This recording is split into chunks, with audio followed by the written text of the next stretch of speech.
Wireshark is what's called a packet capture, a tool that can see the data going back and forth across networks.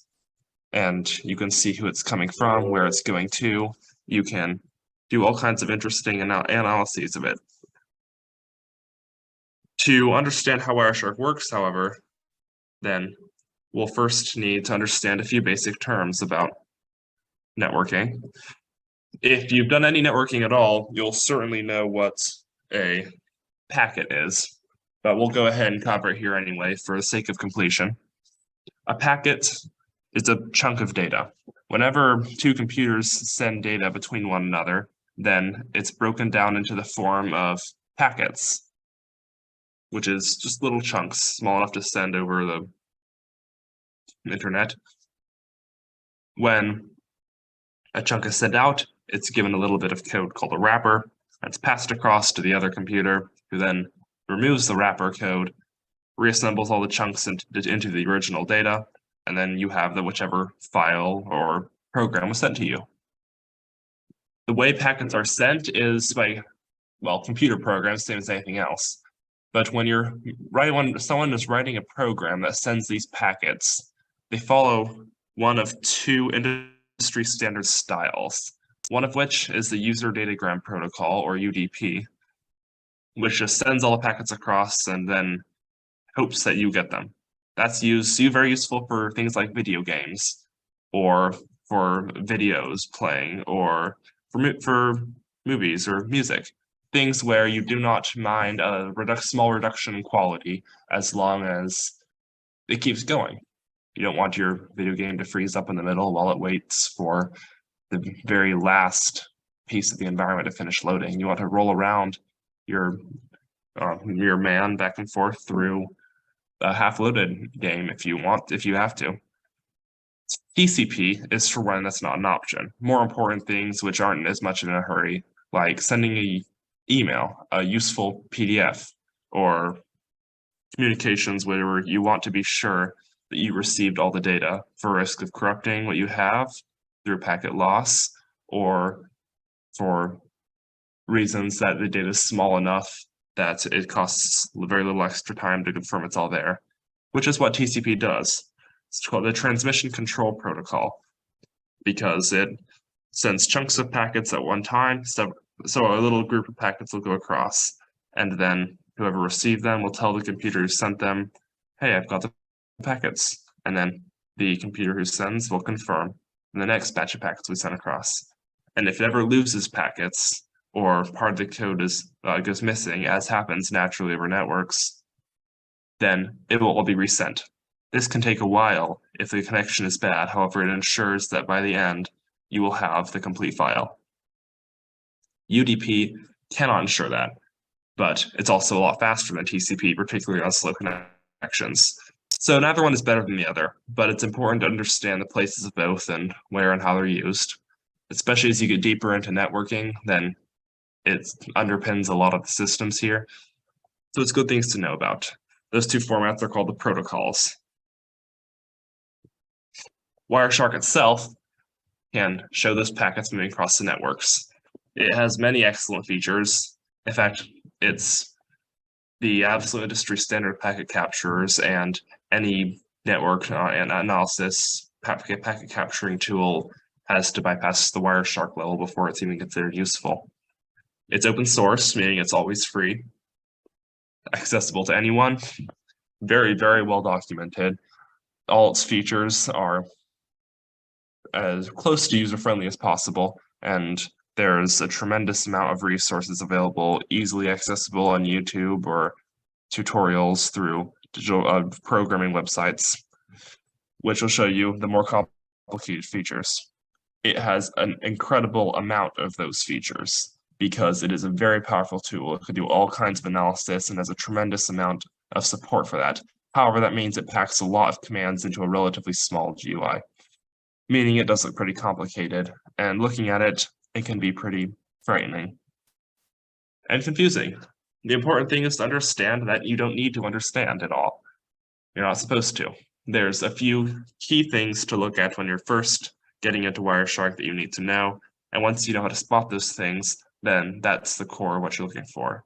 Wireshark will capture all the packets on the network, and computers send a lot of packets back and forth between one another just when they're trying to keep a web page open, which have no real value, I suppose you could say. They're certainly of no interest to us. And so understanding what's junk and what's not will help you sort through that. Let's have a look at Wireshark. Wireshark is a tool that's definitely best understood by showing, not telling. So we're going to go ahead and cut our slides here and have a look at the tool itself. Let me pull it up for you. Here we are. All right. So this is what you'll look at when you first open Wireshark. It will have a list of all down here of all your available interfaces, which is all your connections to the internet. If you're plugged into Ethernet, then you can select that and you'll choose which interface you want to use Wireshark on. You have to be connected to a network to search through it with Wireshark. So pick one that has these little lines and spikes, the graph sort of thing, tells you which ones have traffic on them. So those are the ones you're looking for. We'll go ahead and look at Wi-Fi. We're on a public Wi-Fi system right now, so there'll probably be a lot of data moving back and forth across. So we click on that, and then in the top left, we hit capture and then start. Or we just click this little blue shark fin right there. And there we go. And everything that rolls by here is packets moving across the network being sent by someone to someone. We can see those protocols over here, UDP, UDP, UDP. We see some DNSs in there. Those are, if you understand what DNS server is, then that helps resolve IP addresses and make sure incoming data from the internet knows where to go. This is a little confusing though, and there's way too much junk here we don't care about. So we're going to go ahead and narrow this down just to, let's see, we'll have just look at things we're sending or things that are coming to us. So to do that, let's open command prompt. Or if I can, yes I can. Command prompt, here I'll show you the command again. And for ipconfig /all, and here we will find, under our Wi-Fi adapter, we'll find our IPv4 address. This is the address given to us by the network when we joined it, 10.201.179.214. And so let's go back to Wireshark and filter for just packets containing the IP address.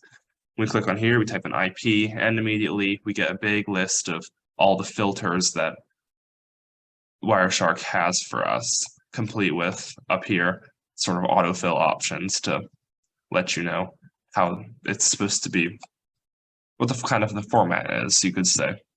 We're looking for IP dot address, and these are fairly self-explanatory. IP address equals this, IP address does not equal that, and so on. Like I said, there is a lot of them, so taking the time to learn them one at a time is always helpful. But here we can filter just for IP addresses and hit enter.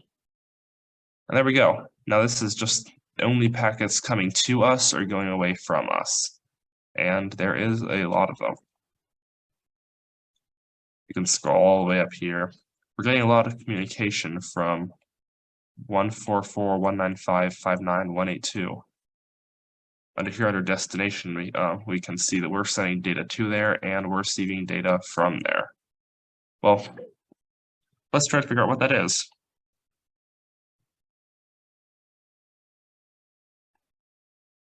Let's find an IP address lookup website, and then we'll try to enter that in.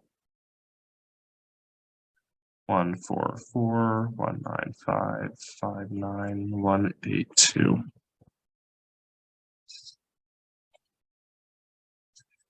This is a website, just look up IP addresses.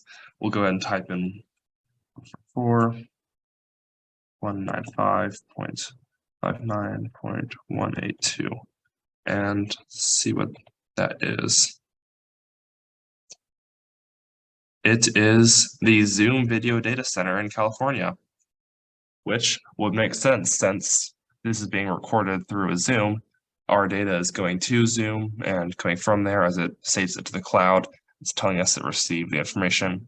We're using, if you look back at Wireshark, you can see that we're using a quick protocol, which we can assume is a custom protocol that Zoom uses to, in its own format, to have just enough quality in its videos while retaining just the right amount of speed. Let's share back to Wireshark so we can look at those protocols. There, this thing quick here, that would be Zoom's communications. And here we have a TCP. That's the more regular, well-regulated kind, perhaps a communication from Zoom to the computer outside of the actual data of the recording. To help make it work. And we have some UDP packets here, ones that are less important, and so on. And this way you can see what I'm doing. And even if you weren't on this computer and didn't know what I was doing, then you could still nonetheless just get on Wireshark, look up that IP and say, oh, Mr. 10.201.179.214, which is us, is doing a lot of packets to Zoom. I think he's streaming something up there because he's constantly sending data. And that's a great way that Wireshark is useful for. Now, let's say we did not want to see anything that we were doing. We'll change this to the not equals command up there in the top. Now we'll only get information that is not involving our IP address, and we see there is nothing doing. So let's clear this out. And now we stop. Okay, let's go back to capture options and pick a different network. I am not connected to Ethernet, so let's click on that and start a capture for that. See without saving. And we can see, again, nothing's happening. There's nothing on the internet. We can stop that. No packets captured. Let's go back to Wi-Fi. And we're back on the Wi-Fi again and watching everything just zoom on by. And again, this is a lot of people's different data. None of it we're interested in analyzing. But if we were, let's filter for my IP address again. IP address equals, pick the filter, enter. All right then. Now we want to save this, quit, stop. Let's start a new one. Stop to save the packets to desktop as, we'll say, test, save. And then I can open up test here. Let's share that for y'all. When I open up the test, it shows a dump of all the packets which were sent to and from me earlier.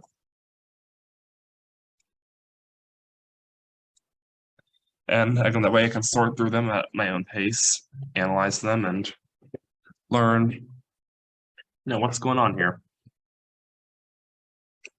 Especially useful if you're in the unfortunate position of having to actually sort through all these packets for some important data, such as an investigation or something else, when you have to look through a lot of information.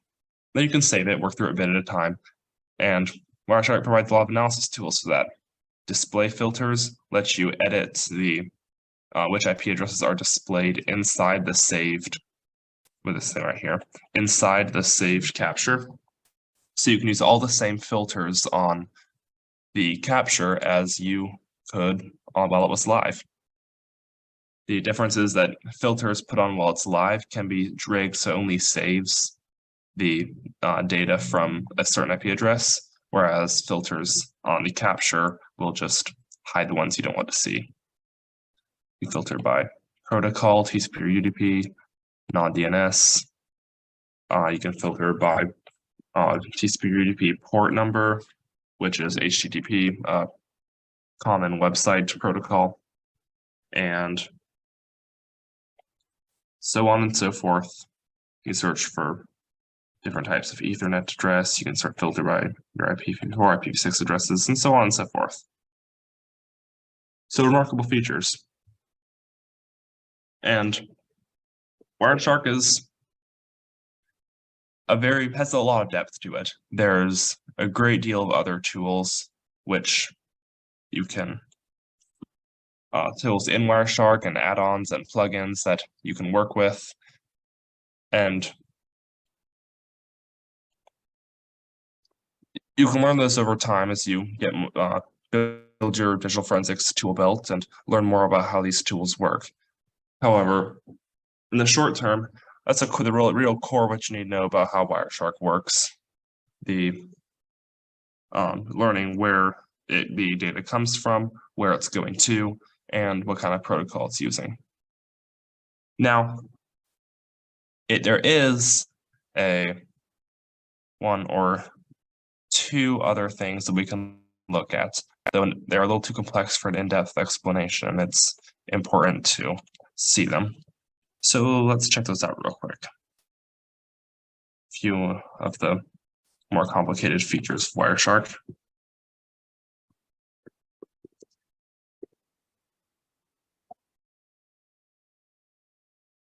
Let's get up our saved test. There we go, our capture. Let's share back to that. So if we go to one of these packets, let's say pick this one from Zoom. Then down here, this data tells us in the bottom left a great deal of information about what's in the packet. Over here, we have the hex contents. This is the full packet, by the way, complete with wrapper, the core data, and everything.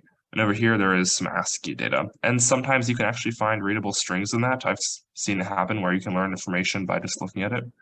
That is not the case here. These are messages from the computers to computers, not intended to be part of any readable information. However, it will tell you what the sort of surrounding context for the packet is. It has, so these one at a time. It tells you what frame the packet is, a networking term referring to how it fits into the larger scheme of the data being sent, how many bytes it is, and so on and so forth. Information from the wrapper, which is used to put the packet back together with the rest of it upon arrival.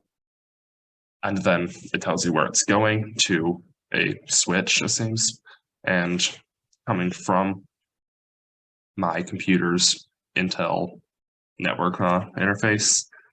It's type IPv4, Internet Protocol IPv4, source IP, destination IP, and so on and so forth. And these flags, fragment offsets, time to live, protocol, header checksum, source and destination address, these are all classic parts of the wrapper as well, and have nothing to do with the data. The data information is down here at the bottom. This is actual contents of it, this 64-byte hex data right here, if you can see. If you make any more sense of that than I can, then good for you.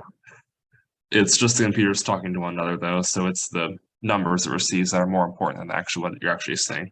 This is all that business over here. The wrapper is put up front, and this here at the end is the data.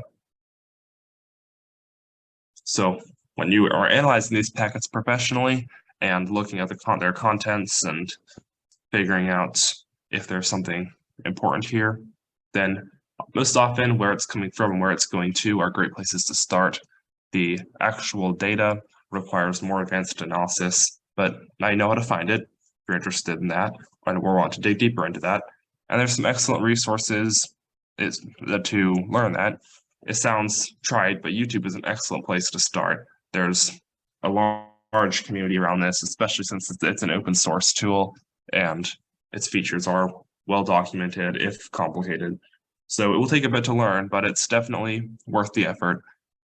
And Wireshark is applied in all kinds of professional fields, so a proficiency with it is definitely an important value add for someone trying to build a career in digital forensics or looking into jobs and computer science or network security. Wireshark has rules outside of network security as well.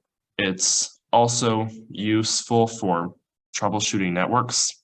If your network's packets is losing 2 packets incessantly in one place or another, or if you're getting garbled information, or if someone's seeing data they shouldn't, then Wireshark can be used to see where that data is coming from, where it's going to, kind of where it fell off. And you can put your computer in to monitor at different points in the network, in between a user and a server, in between the server and the other user, in between the DNS and the computer.